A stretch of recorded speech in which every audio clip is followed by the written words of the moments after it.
జీవితమంటే కల కాదు, అది కవులు రచించే కథ కాదు.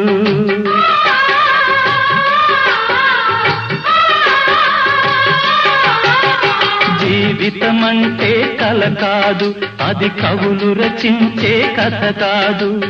కనుమరుగైనది సిరి కాదు, అది మనదని తలచుట సరికాదు. కుడి ఎడమైతే పొరపాటు లేదను నానుడి సత్యం కాదు, ఇది అందరికి అర్థం కాదు. ఓ